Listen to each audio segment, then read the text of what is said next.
आप देख रहे हैं अनहोनी। तो चलिए बढ़ते हैं आज की इस कहानी की ओर। वो घटना जो आज से 10 साल पहले मेरे साथ घटी थी, उस घटना को याद करके आज भी मेरा पूरा शरीर कांपने लगता है। और तो और मैं रात को ठीक से सो भी नहीं पाता। इस घटना से पहले मैंने भूत प्रेत के बारे में काफ़ी सुना था, मगर अपने आंखों से ना देखने के कारण मैं इन सब बातों पर विश्वास नहीं करता था। लेकिन मुझे कहाँ पता था कि जो चीज़ दिखाई नहीं देती, इसका मतलब ये नहीं कि वो इस दुनिया में है ही नहीं। खैर, आज से 10 साल पहले मैं एक ऑफिस में सेल्समैन का काम किया करता था, जिस कारण मुझे अपनी बाइक लेकर इधर उधर जाना पड़ता था। ऐसे ही एक दिन शाम के वक्त मैं ऑफिस में काम कर रहा था कि तभी मेरे बॉस ने मुझसे आकर कहा, अतुल, तुम एक बार पीपलगढ़ गांव के मार्केट में हमारे प्रोडक्ट का प्रचार करके आओ। बॉस के बोलते ही मैंने जब घड़ी में वक्त देखा तो वक्त शाम के 5 बजे का हो रहा था, जिस पर मैंने बॉस से कहा, बॉस, शाम के 5 बज चुके हैं, अभी जाना ज़रूरी है क्या? इस पर बॉस ने कहा, हाँ, तुम अभी जाओ, क्योंकि कल मुझे बड़े ऑफिस में जाकर रिपोर्ट करना है। मैं बॉस की बात काट नहीं सकता था। हालांकि मुझे ये नौकरी पसंद नहीं थी, मगर दूसरी नौकरी ना मिलने तक मुझे ये काम करना ही होगा। जिसके बाद मैंने अपना बैग उठाया और बाइक लेकर पीपलगढ़ गांव की तरफ चलता बना। हमारे यहाँ से पीपलगढ़ गांव करीब 1.5 घंटे का सफ़र था, तो मुझे अभी काफ़ी देर तक बाइक चलाना पड़ेगा। शहर का भीड़-भाड़ रास्ता होने के कारण मैं बाइक को काफ़ी धीमे चला रहा था। तकरीबन 1 घंटा बाइक चलाने के बाद मैं शहर के रास्ते से अलग गांव के रास्ते पर पहुंचा, तो वो रास्ता पूरी तरह खाली ज़रूर था, मगर उस रास्ते की दशा मुझे कुछ ठीक नहीं लग रही थी। रास्ते पर बड़े बड़े खड्डे होने के कारण मैं बाइक को उतनी भी तेज़ी से नहीं भगा पा रहा था। ऊपर से इतनी ठंड थी कि बाइक चलाते वक्त मेरे हाथ पैर जोर जोर से कांपे जा रहे थे। ठंड का मौसम होने के कारण शाम के 7 बजे ही रात के 10 बजे जैसा मालूम पड़ रहा था। कुछ देर और बाइक चलाने के बाद ठीक शाम के 7:15 बजे मैं पीपलगढ़ गांव के मार्केट में पहुंचा और अपने कंपनी के प्रोडक्ट का प्रचार करने अपने काम पर लग गया। पीपलगढ़ गांव के मार्केट में काफ़ी सारी दुकानें थीं, तो सभी दुकानों में जा जाकर प्रोडक्ट दिखाते दिखाते 3 घंटे कब गुजर गए मुझे पता ही नहीं चला। तो मैंने जब अपने आसपास देखा तो मार्केट की काफ़ी सारी दुकानें बंद हो गई थीं, तो मैंने भी अपना बाइक स्टार्ट किया और घर की तरफ आगे बढ़ने लगा। अब रास्ता पूरी तरह से वीरान हो चुका था। गांव का रास्ता होने के कारण दूर दूर तक मुझे मेरे अलावा उस रास्ते पर कोई भी नहीं दिख रहा था। रास्ते के दोनों ओर बस घने जंगल ही दिखाई पड़ रहे थे।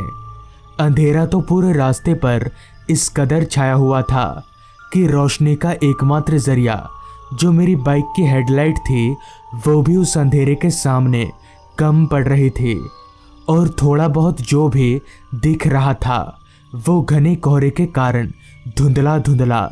खैर, इतना वीरान रास्ता देखकर मैंने अपनी बाइक की रफ्तार और बढ़ा दी। पूरे रास्ते पर सन्नाटा इस कदर फैला हुआ था कि मानो ये रास्ता इस दुनिया में हो ही ना।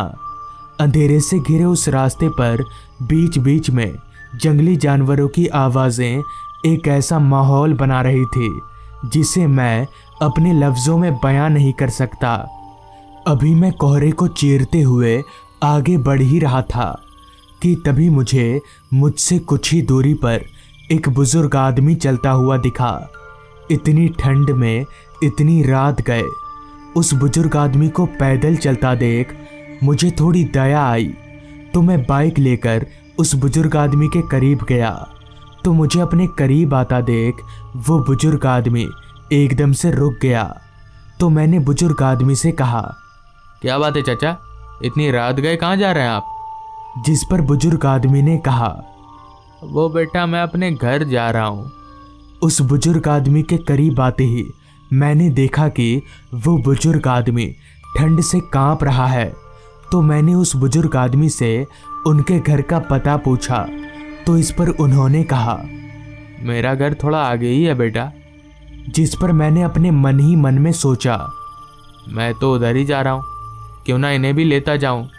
ये सोचते ही मैंने उन बुजुर्ग आदमी से कहा, चाचा आप मेरी बाइक पर बैठ जाइए, मैं उधर ही जा रहा हूँ, आपको छोड़ दूंगा। मेरे इतना बोलते ही उन बुजुर्ग आदमी के ठंड के कारण कांपते चेहरे पर थोड़ी सी मुस्कान आ गई और वो बुजुर्ग आदमी चढ़कर मेरी बाइक पर बैठ गया। तो उसके बैठते ही मैंने बाइक भगाना शुरू कर दिया। अभी मैं बाइक चला ही रहा था कि तभी मेरा गला एकदम से सूखने लगा और मुझे काफ़ी तेज प्यास लगने लगी। मगर इतनी ठंड में अचानक मेरा गला कैसे सूख सकता है? और मुझे अच्छे से याद है कि मैं निकलने से पहले काफ़ी पानी पीकर भी आया था। तो मुझे इतनी जल्दी वापस से प्यास कैसे लग गई? और तो और मेरे पास पानी भी नहीं था कि मैं अपनी प्यास बुझा सकूं। अभी मैं उसी तरह आगे बढ़ ही रहा था कि तभी मुझे काफ़ी गर्मी भी लगनी शुरू हो गई। मगर मेरे साथ ये सब हो क्या रहा था मुझे समझ नहीं आ रहा था कि तभी पीछे बैठे उस बुजुर्ग आदमी ने कहा, बेटा बाइक रोको, मेरा घर आ गया। तो मैंने भी ब्रेक मारकर बाइक रोक दिया और जब अपने आसपास देखा तो मुझे रास्ते के किनारे एक छोटा सा घर दिखा। तो मैंने उन बुजुर्ग आदमी से कहा, चाचा यही आपका घर है? तो उन्होंने इस पर अपना सिर हाँ में हिलाया।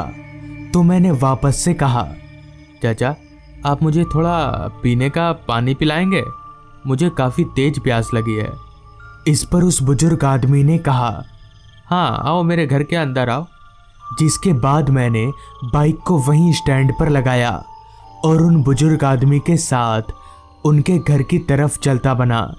चलते चलते मैंने एक बात पर गौर किया कि उस इलाके में जहाँ तक मेरी नज़र जा रही थी वहाँ तक मुझे दूर दूर तक उस घर के अलावा और कुछ भी नहीं दिख रहा था। तो ये बुजुर्ग आदमी इतने घने जंगल के बीच यहाँ अकेला रहता है, ये सोचते सोचते मैं उनके घर के अंदर दाखिल हुआ। तो मेरे घर के अंदर दाखिल होते ही मुझे काफ़ी सड़ी हुई सी बदबू आने लगी। वो बदबू इतनी सड़ी हुई थी कि मुझे बर्दाश्त तलक नहीं हो रही थी। अभी मैं उस घर के अंदर खड़ा ही था कि तभी उस बुजुर्ग आदमी ने मुझे एक गिलास पानी लाकर दिया। तो उस पानी को अपने मुंह के अंदर लेते ही उस पानी से इतनी सड़ी हुई गंध आई कि मैंने उस पानी को उगल दिया। फिर जब मैंने नीचे देखा तो मेरा शरीर एकदम से ठंडा पड़ने लगा और मेरे हाथ पैर कांपने लगे। दरअसल मैंने जब नीचे देखा तो वो पानी नहीं बल्कि खून था, यानी वो बुजुर्ग आदमी मुझे खून पीने को दे रहा था। फिर जब मैंने अपनी निगाहें एक बार उस बुजुर्ग आदमी की ओर घुमाई तो मेरे कांपते पैर और जोर जोर से कांपने लगे, क्योंकि अब उस बुजुर्ग आदमी का भी चेहरा पूरी तरह से बदल चुका था और अब उसका पूरा शरीर एक शैतान में बदल चुका था। ये देखकर मैं समझ गया कि अब मैं नहीं बचूंगा। फिर भी मैं हिम्मत जुटाकर जैसे ही वहां से भागने ही वाला था तो उस भूत ने कहा, डरो मत, तुम अच्छे आदमी हो, इसलिए मैं तुम्हारा कुछ नहीं बिगाड़ूंगा। मगर मैं फिर भी नहीं रुका। मैं भागकर अपनी बाइक के पास आया और बाइक स्टार्ट करके वहां से चलता बना। बाद में मुझे कहीं से पता चला कि आज से 2 साल पहले रात के वक्त उस रास्ते पर वो बुजुर्ग आदमी लिफ्ट मांग रहा था कि तभी एक बेकाबू ट्रक उसके ऊपर से चली गई। तब से उसकी आत्मा वहीं भटकती है और शायद मैंने उसकी मदद की, इसलिए उसने मुझे कुछ नहीं किया। तो दोस्तों, ये थी आज की कहानी। अगर आपको ये कहानी पसंद आई हो तो चैनल को ज़रूर सब्सक्राइब कर लें। तो मैं आपका दोस्त आर्यन जल्द ही मिलूंगा आपसे ऐसी ही एक कहानी के साथ।